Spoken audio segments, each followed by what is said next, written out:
which Eichmann drove Jews from Vienna, Moravia and Bohemia in the winter of 1939. You will hear evidence of the theft of the property of the deportees, how they were left destitute in the zone, the brutal treatment to which they were subjected, and the expulsion of a number of them eastward beyond the Soviet borders with the threat that any attempting to get back would be killed. Eichmann personally dealt with the Nisko expulsions, even spending a number of days in the Nisko area. The project was finally abandoned because of the opposition of the governor of Poland, Hans Frank, who persuaded Goering that the project was upsetting the German war effort. The Nisko refugees later met their deaths in the Belsatz extermination camp.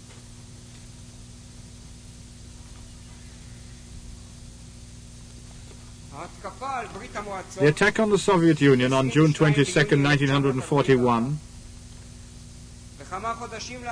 and America's entry into the war on the side of the Allies some months later, in December of the same year, these were the turning points in the development of the plans for extermination. True, the idea had already been explicitly mentioned. We shall present to the court the minutes of a meeting called by Heydrich on September the 21st, 1939, in which Eichmann took part alongside other high SS officers, in which ways of dealing with Jews in the areas of conquered Poland were summarized. That very day, Heydrich issued instructions to all the special mission groups, Einsatzgruppen of the SS, that went along with the army and constituted units for special security missions. Their function was designated by Heydrich.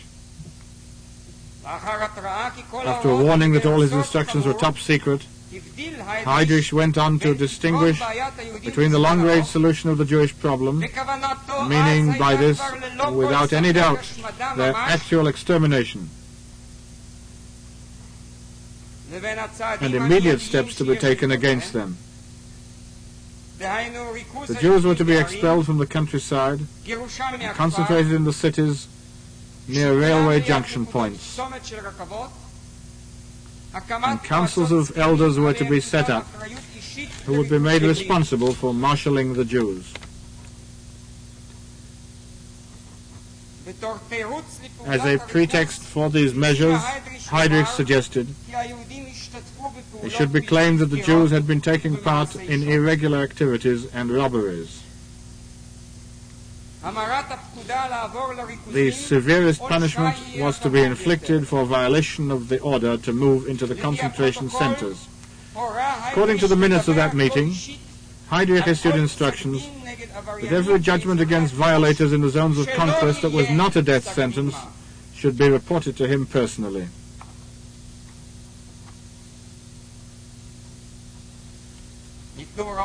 Orders were given to seize Jewish enterprises, to forbid Jews to change their places of residence, and to impose a curfew. Heydrich demanded regular reports on the operations carried out according to his instructions, concluding with these words: towards the achievement of the goals indicated, I order the immediate mobilizing of all the forces of the security police and security services. The chiefs of the Einsatzgruppen active in the same neighborhood will keep in close touch with one another so that all the possible areas will be completely and immediately covered by the network. We shall see later, when we deal with the tragedy of European Jewry, how the conquerors interpreted these instructions, the brutality, murder and pillage that came in their wake.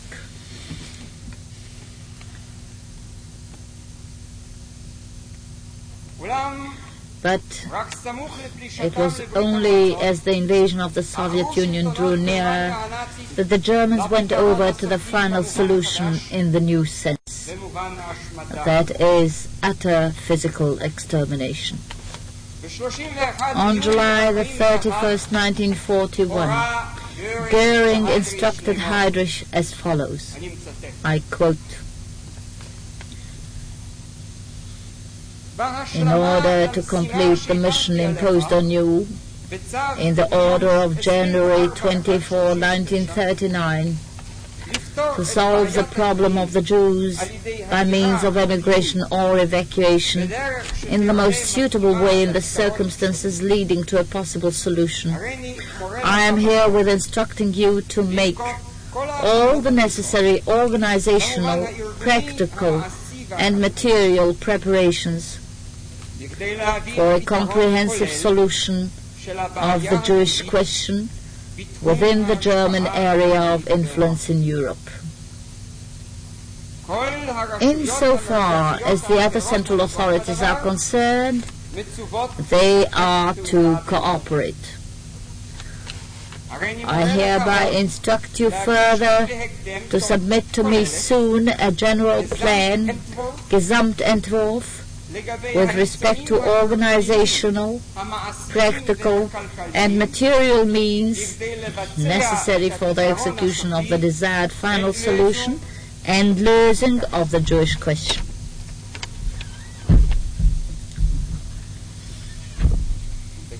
Thus, the official signal was given. Heydrich was appointed to plan the extermination, and he, on his part, appointed for the planning and execution a cruel and fanatical man, implacable in his enmity, this evil Eijkman.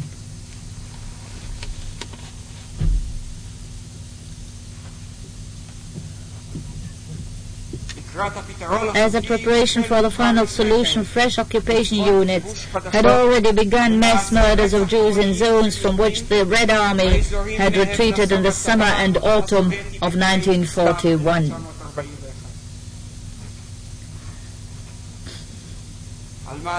We shall go into these actions in a later section.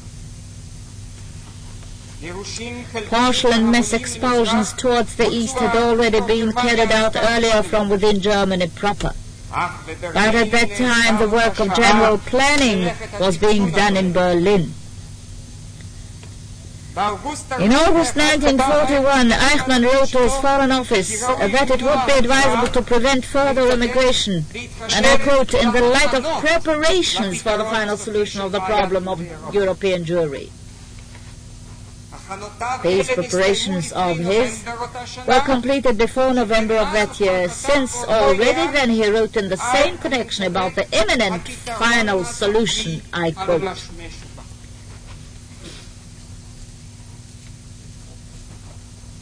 "That summer we shall find Eijkman in Auschwitz, arranging with Rudolf Hess the various technical details and choosing the spot for the erection of the extermination apparatus. In the autumn of that year, Eijkman flew to Kiev to report to Himmler. Himmler seems to have received a suitably satisfactory report, since on October 27, 1941, he issued a decree forbidding an emigration of Jews from the areas of German rule. 2 days earlier, on October 25, 1941, an official in the Ministry for the Occupied Territories wrote that an agreement had been reached with Eijkman to use gas chambers for the solution of the Jewish people. Thus we meet the plans, and they had been formulated, the means had been determined. Instead of Jewish immigration, they would be murdered.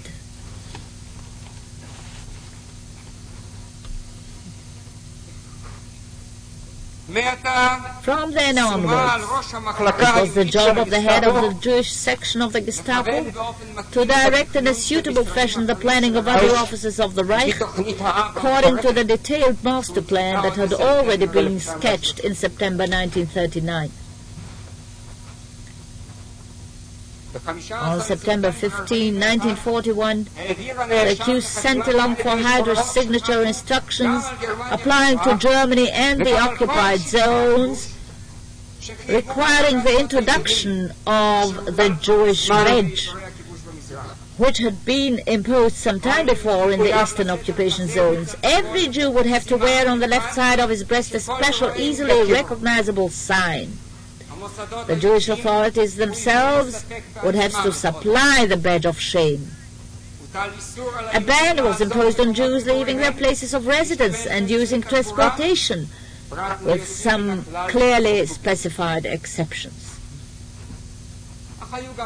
But there were also problems. Rosenberg, Minister for the Occupied Territories, issued a series of directives for the occupation authorities in the areas under his jurisdiction, which included the Baltic countries, East Poland, and parts of the Soviet Union. These instructions were called the Braune Mappe, the Brown Portfolio, and included a chapter relating to the Jews containing severe repressive provisions, but not extermination. Problem of the Jews, the Braune Mappe said, will find a solution in the whole of Europe at the end of the war.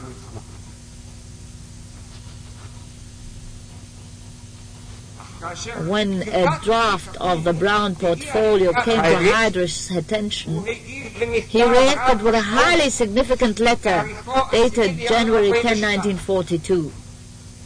He did not agree with Rosenberg's proposals. He insisted that the special instructions already issued, which included complete extermination as we know, be taken into account. And I quote, "In view of the fundamental lines of policy for dealing with the Jewish problem as formulated by the Reich Central Security Office in charge, SS Sturmbannführer Eijkman,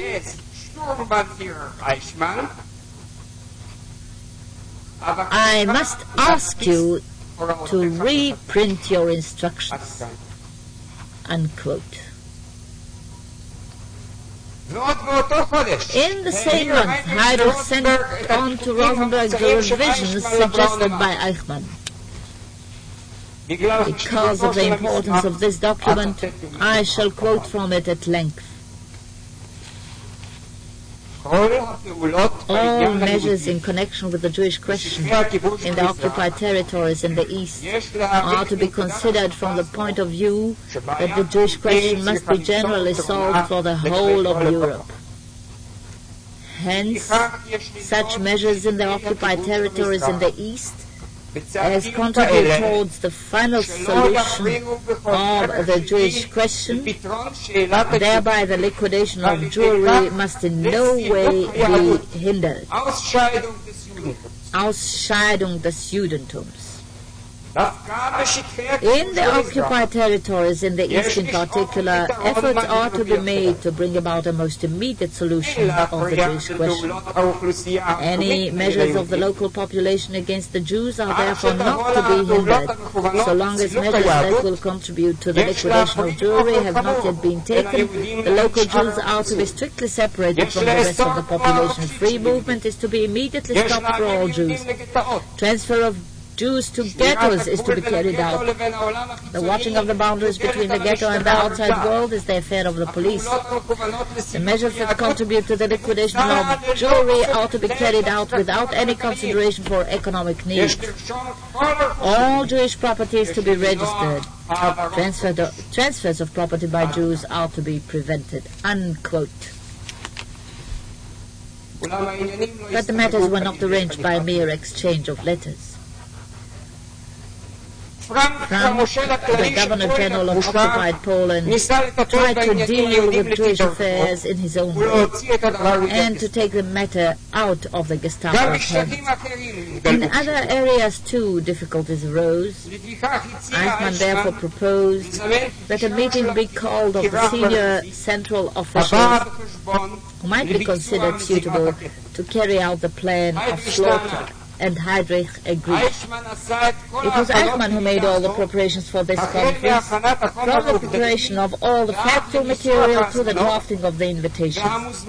And those invited were asked to take time off from their duties, and I quote, in view of the exceptional importance of the problems and of the need to arrive at a unified point of view.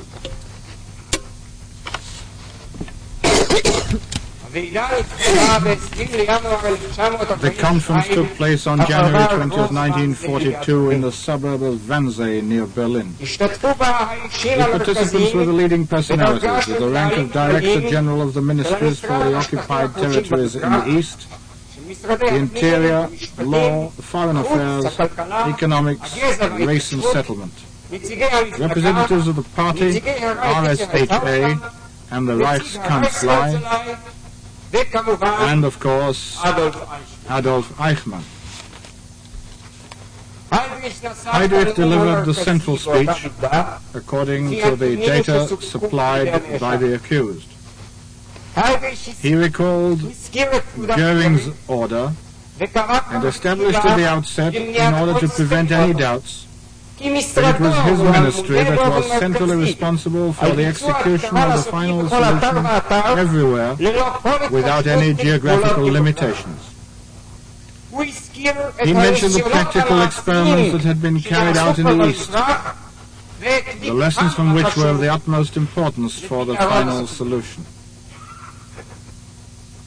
After having briefly outlined the steps taken thus far, in quotes, in the battle against this enemy, unquote, for the purpose of forcing the Jews out of the areas in which the German people lived and which constituted its Lebensraum, he stated that a halt had been called to this emigration at the order of Himmler, and that now would begin further what to do with children of mixed marriages. As I have already indicated, this problem troubled the executors of the extermination. The principle is established that children of mixed marriages of the first degree, namely which one of the parents was Jewish, would be classified as full Jews, excluding men who had married German women and had children, or those with respect to whom there were exceptional circumstances, and for whom the higher institutions of the party and the state had specially interceded, that such circumstances were to be examined with great care. The exceptional cases were to be permitted to stay in Germany on condition that they gave their consent to their own sterilization. Instructions were also given with respect to children of mixed marriages of the second degree, mixed couples themselves, and various categories of borderline cases.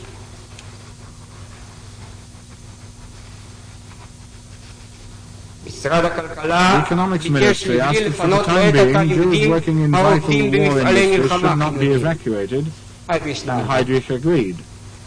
Dr. Bühler, representative of the Polish general government, gave notice that there the final solution had already begun. Asked that the problem be solved with all possible dispatch, and declared the majority of the Jews in his region, about 2.5 million, were not capable of work at all. He agreed that the implementation of the final solution be put into the hands of the Gestapo, and promised full support by the authorities of the general government. He asked only for the work to begin as rapidly as possible.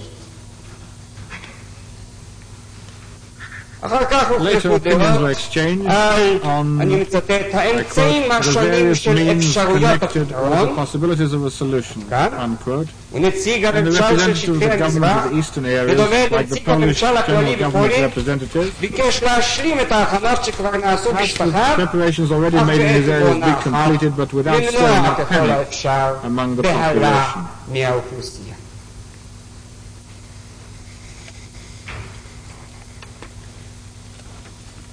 This was after giving